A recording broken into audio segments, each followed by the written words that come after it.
Stella the Zombie Killer by Alistair Wilkinson. Part 4. "Keep your head down," Stella whispered at Hook. "They haven't seen us." Hook grunted his reply. They both knew that if the angels had already spotted them, then they would already be fighting, or running. "How many?" he whispered. Stella glanced away from the window to Hook. Her nose caught his smell. Not rotten exactly, just off. Hook didn't look after his flesh as well as he might. She held up 3 fingers and waved her hand in the air. Hook nodded, his face grim. 3 angels hovering, searching.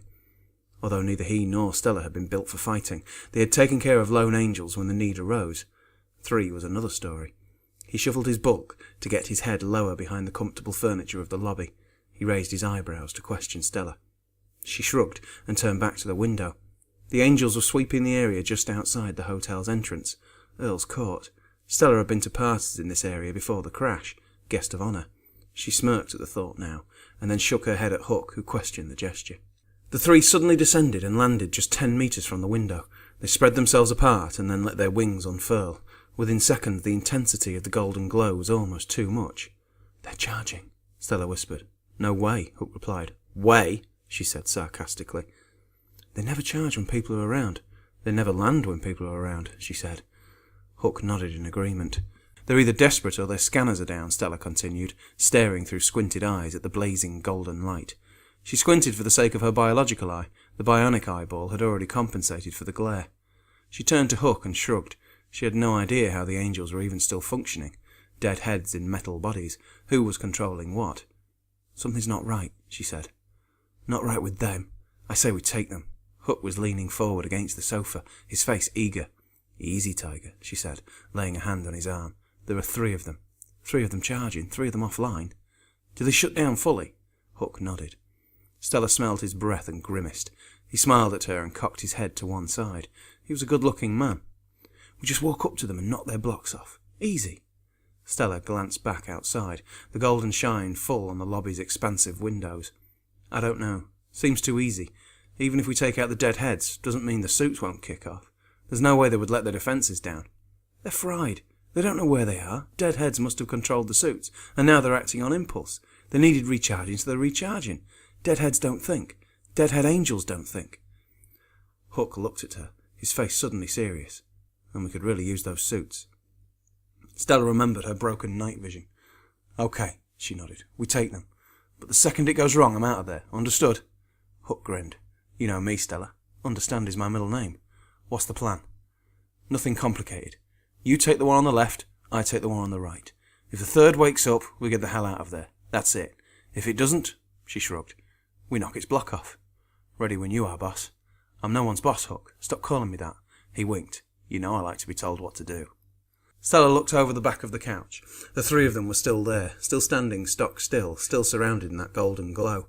She was jealous of the solar power. Her own augments were mostly defunct because they needed constant charging either from high-energy food or an external power supply. Neither were readily available anymore, which had led to a reliance on less subtle means to keep her operating at anything close to full capacity. For a moment she wondered whether it would be possible to use the Angel's solar panelling. Gregor was good, but she didn't think even he could handle a full modern rebuild, not with the tools available. "Hey," said Hook, clicking his fingers and stirring her from her thoughts. "We ready?" "Don't do that," said Stella, jerking her head back away from his fingers. "It's rude." "Manners were burned in the crash, boss. Now it's just do or don't, and we're ready to do. Come on, let's go." Stella nodded. "We need to be quick. Make a way through for us, then go left. Meet you in the middle." Hook grinned as they leapt over the sofa and dashed to the lobby doors, Stella right behind him.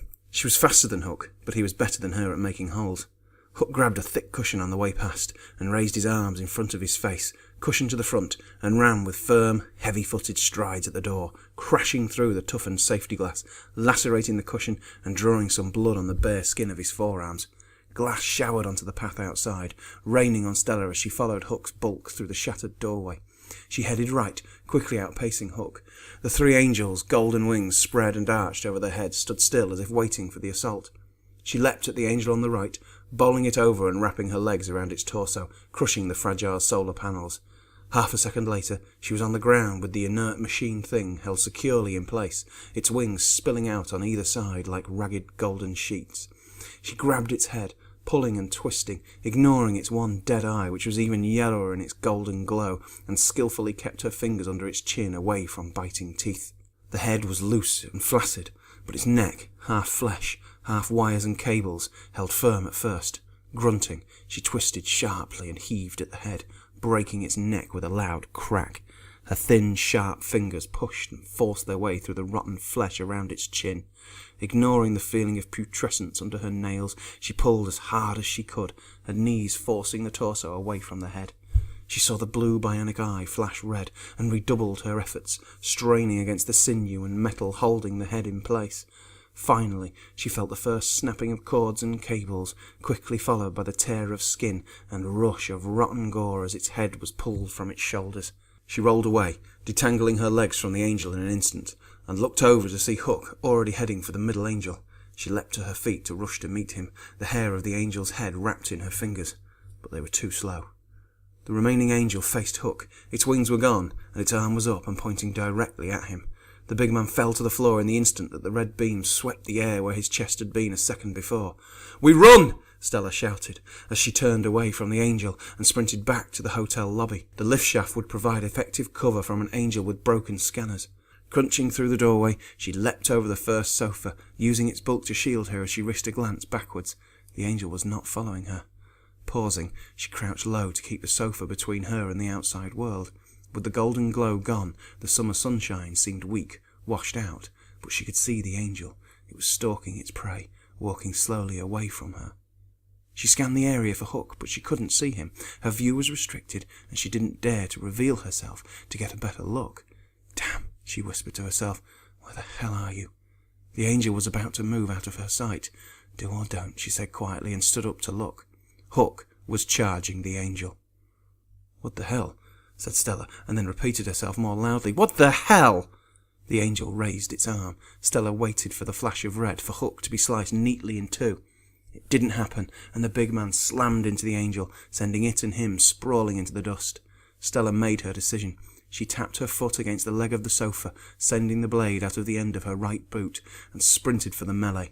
She covered the ground in under 2 seconds. "Up and push!" she shouted to Hook. His face straining, Hook grabbed the angel and hauled it upright, pushing it into the air and holding it as high as he could.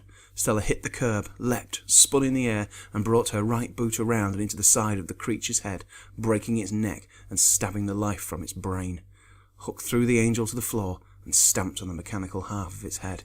He looked to Stella. His face was shining and he was breathing hard. "Nice kick, boss." "Understand is your middle name?" He grinned. "I understood." He tapped the side of his head and gently kicked the angel's arm. "Only enough recharge for one shot." "And how did you find that out?" Hook laughed. "I didn't die when it tried to shoot me again." Thanks for listening. Don't forget to subscribe to be the first to hear Part 5.